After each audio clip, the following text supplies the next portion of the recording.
Welcome to the Deep Dive, your shortcut to being well informed. Okay, let's dive into something really fascinating today. Imagine you're building a new app, or maybe you're a marketing strategist, right? And you need to predict if a customer will click buy or not. Or maybe you're in cybersecurity, trying to figure out if an incoming email is, a scam. How do you actually know if your crystal ball, your prediction method is any good? That's really the core question we're tackling today. Our mission is basically to take your sources, which are packed with insights on model evaluation with logistic regression, and give you a powerful, practical understanding. The tools and metrics used to assess how well these predictive models actually perform. This isn't just about abstract theory. It's about giving you the insights to make better data-driven decisions in your own world. Exactly. And what's truly critical here, I think, is that in our increasingly data-driven world, making predictions is only half the battle. Understanding how to evaluate those predictions is arguably even more important. We'll delve into why relying on just one number, like a simple accuracy score, can be, incredibly misleading sometimes, and what other crucial insights we need to gather to truly trust a model. Absolutely. At its heart, we're navigating the world of binary classification. So predicting one of two possible outcomes, yes or no, buy or don't buy. And our guide through this is the robust and actually surprisingly insightful statistical method known as logistic regression. So let's set the stage, our prediction playground, if you will. What exactly is a classification problem? Think about it as sorting items into distinct bins. Simple as that. When you're categorizing something into two clear groups like yes or no, fraud or not fraud, buy or don't buy, that's binary classification. It's about drawing a line, basically, and saying you're on this side or you're on that side. Precisely. And for these binary decisions, logistic regression is often your go-to statistical method. It's really common. It doesn't just make a blunt yes or no guess, though. That's the key. What it actually does is predict the probability of an event occurring. So instead of simply saying, this customer will buy, it might tell you this customer has an 85% chance of buying, or, this email has a 99% chance of being spam. Okay. That probability is really key. It offers a much richer insight than just a simple label. That makes total sense. But given the sheer number of predictive models out there these days, what makes logistic regression the workhorse for these binary outcomes, according to our sources? What is it about its core design that makes it so reliable and, so widely used? Yeah, that's an excellent question, and it really highlights its strengths. Logistic regression shines because it's not a black box model. It provides incredibly interpretable results. That's a huge plus. For instance, it can tell us that for every year older a customer is, the odds of them making a purchase increase by, let's say, 1.5 times. These odds ratios are incredibly powerful because they give us a direct, understandable measure of how much each factor, like age, income, or engagement, influences the likelihood of an outcome. This transparency is just invaluable, especially in regulated industries or when you need to explain your decisions to non-technical stakeholders. Plus, it's remarkably versatile. It handles both continuous factors like age and categorical ones like gender really elegantly. Wow, okay. So it gives you not just the what, but a clearer sense of the why behind the prediction. That interpretability is huge, absolutely huge. What are the sort of foundational elements for it to work effectively? Are there assumptions? Yes, there are a few assumptions for it to work reliably and produce those clear insights. First, the outcome has to be binary, obviously. Yes, no. Observation should be independent, meaning one customer's purchase decision shouldn't directly influence another's in our dataset. That's important. And there should be a linear relationship between the input variables and the log odds of the outcome. Now, we don't need to dive deep into the complex math here, but understanding these assumptions helps us trust the groundwork. The log odds are basically just a transformation. It allows us to model a probability which is stuck between 0 and 1 with a linear equation.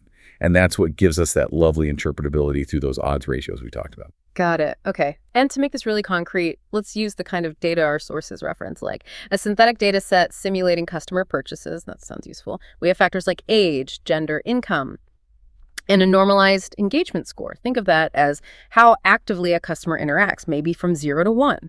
And all of these lead to a simple yes or no for purchase, which is our binary outcome. It sounds like a perfect scenario for logistic regression. Right, exactly. So we've got our data and a clear goal. Yeah. But what's the first rule of, let's say, responsible model building? You can't just throw all your data at the model and, hope for the best. It doesn't work like that. To truly trust our model, we need to test it fairly. Almost like setting up a blind taste test, in a way. That's where the crucial first step comes in, the train test split.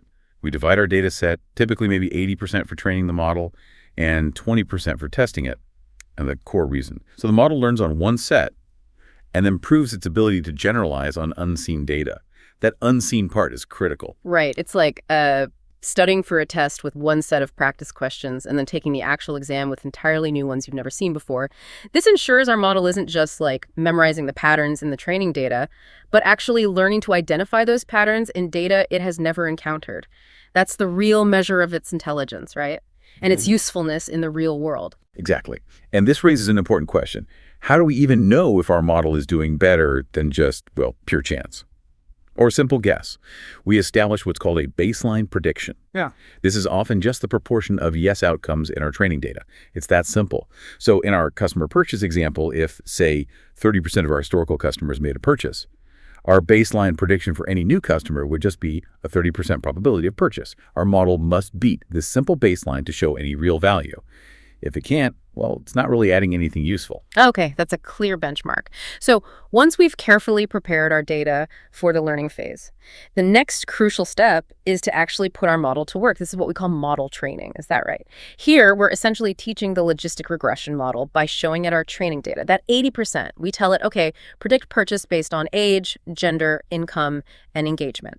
The model then learns the complex relationships between these variables. It figures out how each factor influences the probability of a customer making a purchase. It's building its internal rule book, sort of. That's a great way to put it. It's building its rulebook. And once that rulebook is built, we unleash our trained model on the test set, that 20% of data it's never, ever seen before. We then get two key outputs. First, the predicted class. That's the simple yes or no outcome, usually based on a default probability threshold, often 0.5. And second, and this is where the real nuance lies, we get the probability of each class. For instance, it might tell us a specific customer has an 80% chance of yes, and therefore 20% chance of no. These probabilities offer a much richer insight than just a binary outcome alone. They really enable more informed, nuanced decision-making.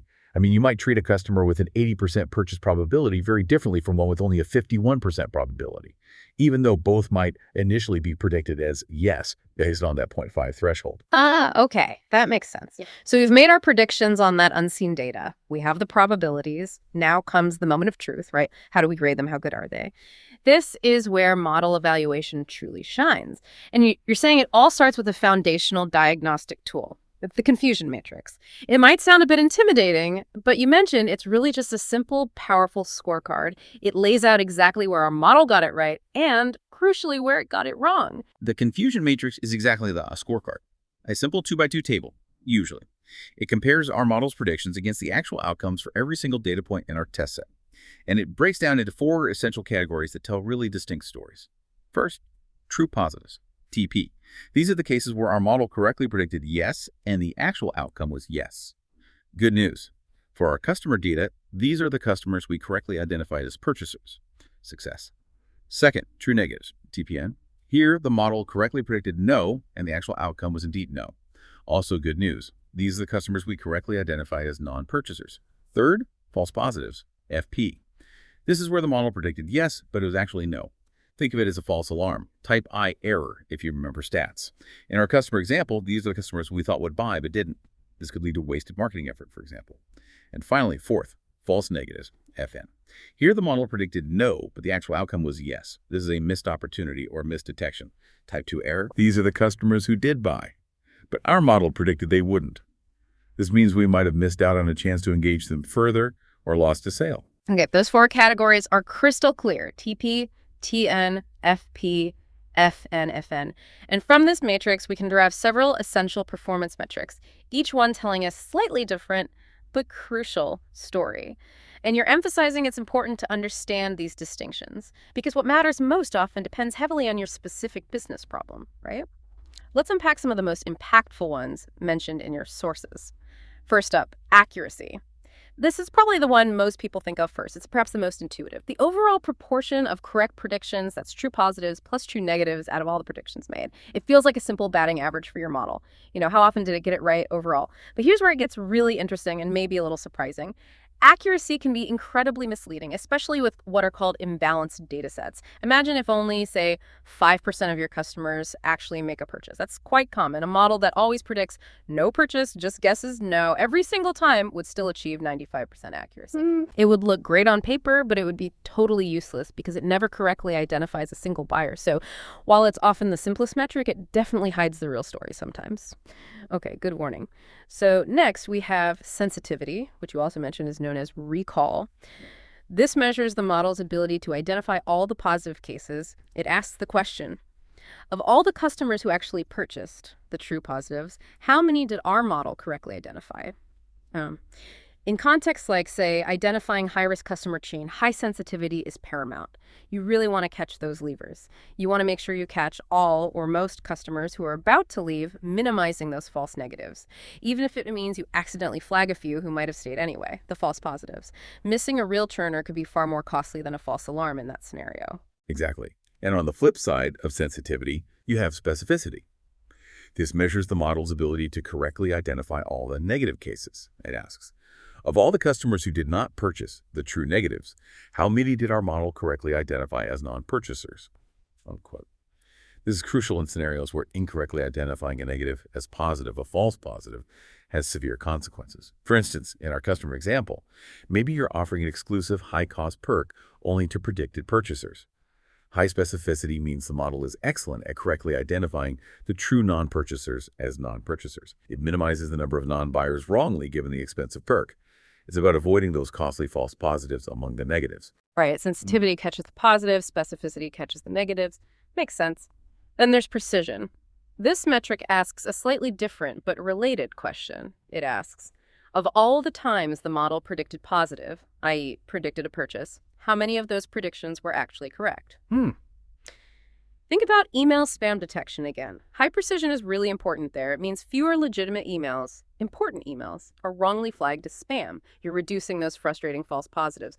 For a customer purchase campaign, if we prioritize precision, we're focused on making sure that when our model says this customer will buy, they almost certainly do. This minimizes wasted marketing spend on people who wouldn't have purchased anyway. High confidence in the yes predictions. And finally, let's touch on the F1 score. This one's particularly useful because it provides a more balanced view. It's calculated as the harmonic mean of precision and recall. Now, the harmonic mean basically gives more weight to lower values. This means a model needs to perform well on both precision and recall to achieve a high F1 score. You can't cheat it by being good at one and terrible at the other. This is especially important when both false positives and false negatives are costly. They both matter. Consider a medical diagnosis for a serious but treatable condition. Missing a sick patient, a false negative, low recall, is obviously bad. But wrongly telling a healthy person they're sick, a false positive, maybe low precision depending on the balance, is also distressing and costly. The F1 score offers a robust single metric for such critical balance scenarios. And in our customer example, if the cost of missed purchasers and the cost of wasted marketing are roughly equal, F1 is probably your friend. It balances those two concerns. Okay, that's a great overview of the key metrics from the confusion matrix: accuracy, sensitivity, recall, specificity, precision, F1. But you mentioned that while the confusion matrix gives us these snapshots at a single decision threshold, like 0.5 probability, there's another tool, the ROC curve receiver operating characteristic and its companion AUC area under the curve. These apparently provide a more comprehensive view of the model's overall discriminatory power across all possible thresholds. How does that work? Yeah, exactly. The ROC curve is a graphical plot.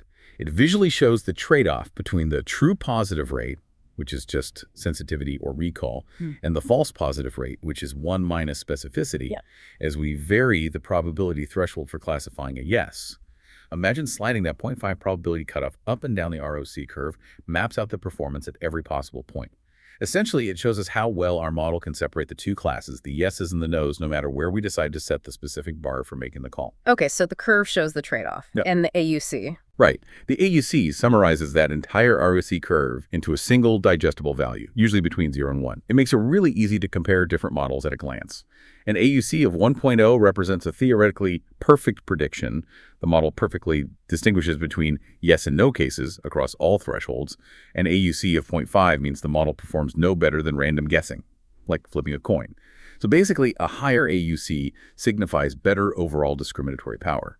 It tells you how well the model truly distinguishes between purchasers and non-purchasers, regardless of where you set your specific probability cutoff. It's a very powerful threshold-agnostic summary of the model's general classification ability. That's really helpful. AUC gives you that overall picture. So, okay, we've tested our model on that single 20% test set, and we've got this fantastic set of metrics: accuracy, precision, recall, F1, AUC. But what if that particular 20% we held out was somehow unusual or maybe unrepresentative of the broader data? How do we ensure our results are truly robust and not just, a fluke of that one specific data split? This feels like a really important practical challenge. It absolutely is. And this raises that crucial question for reliability. How do we get a more stable and trustworthy estimate of our model's real-world performance? We turn to a technique called k-fold cross-validation. It sounds technical, but the idea is pretty straightforward. Instead of just one split like 80-20, imagine dividing your entire data set into k equal-sized subsets or folds. Often k is set to 5 or 10. Let's say we use 10 folds. We then train the model using data from 9 of those folds, 90% of the data, and then we test it on the one remaining fold at 10% held out. We repeat this process k times, so 10 times in our example, rotating which fold serves as the test set each time. We do this until every single piece of our data has had a turn, being part of the unseen test set for one iteration. Okay, so you're essentially running the train test process multiple times on different slices of the data. So what does this all mean for you in practice? What's the big benefit? You mentioned robustness. Does k-fold help with things like overfitting? That's where a model performs amazingly well on the training data it saw, but then kind of falls flat on its face when it sees new unseen data, like an actor who only knows their lines for one specific play and can't improvise. Exactly right. K-fold cross-validation greatly reduces the risk of being misled by overfitting. Because it tests the model across multiple varied splits of your data, it gives us a far more reliable, stable, and importantly, less biased estimate of how the model will likely perform in the real world on average. It helps smooth out any quirks or lucky breaks you might get from just a single train test split. It gives you a better sense of the expected performance range. So how do we use these two approaches together? The single train test split versus k-fold. Well, comparing the train test performance from that initial 80-20 split with the average results from k-fold cross-validation performance offers really crucial diagnostic insights. For example, if our performance on the initial train test split is significantly better than the average performance we see across our k-fold runs, that's a strong red flag for potential overfitting. The model might have gotten lucky on that one split. Conversely, if both performances are poor, well, we might be looking at underfitting. That suggests the model isn't complex enough or isn't capturing the underlying patterns in the data effectively. So this combined approach helps mitigate that sampling bias from a single split and provides a much better understanding of the variance and consistency in our model's performance. How stable is it? Okay, that makes sense. You get both a practical check and a robustness check. Exactly. The sources highlight that we often use both methods, really. The traditional train test split gives you that final, pragmatic, real-world performance check on a single, truly unseen data set before deployment. And k-fold cross-validation provides that theoretical robustness check and more stable performance estimates during the model development and selection phase. Using both gives you the most comprehensive picture, allowing you to combine pragmatic testing with rigorous theoretical validation. It's about building confidence in your model. Okay, fantastic. So as we wrap up this deep dive, let's recap the key takeaways for everyone listening. We've unpacked why logistic regression is such a go-to for binary classification problems. Remember, it offers not just predictions, but those interpretable insights, the why. We explored why a simple train test split is crucial for evaluating performance on unseen data. Can't skip that. And how metrics like sensitivity, specificity, precision, the F1 score, and AUC provide a far more nuanced view of model performance than just looking at a single accuracy number. And finally, we underlined the power of k-fold cross-validation for ensuring your evaluations are truly robust and reliable, guarding against overfitting and sampling luck. And if we connect this to the bigger picture for you, the listener, understanding these tools really empowers you to critically evaluate any predictive model you encounter. Whether you're building it yourself or just consuming its outputs in a report or an application, it moves you beyond just a superficial glance at a single accuracy number to truly grasp what a model is good at, where its limitations might lie, and ultimately allows you to make smarter, more informed, and truly data-driven decisions in whatever you do. Absolutely. So here's a final thought to leave you with. What stands out to you about these evaluation techniques we've discussed? How might understanding these different metrics like precision versus recall or sensitivity versus specificity change the way you interpret predictions you see in your own field or even in daily life? Think about scenarios where, for your specific goals, a false negative might be far, far more costly than a false positive, or maybe vice versa. Keep asking those kinds of critical questions because that's how we keep diving deep.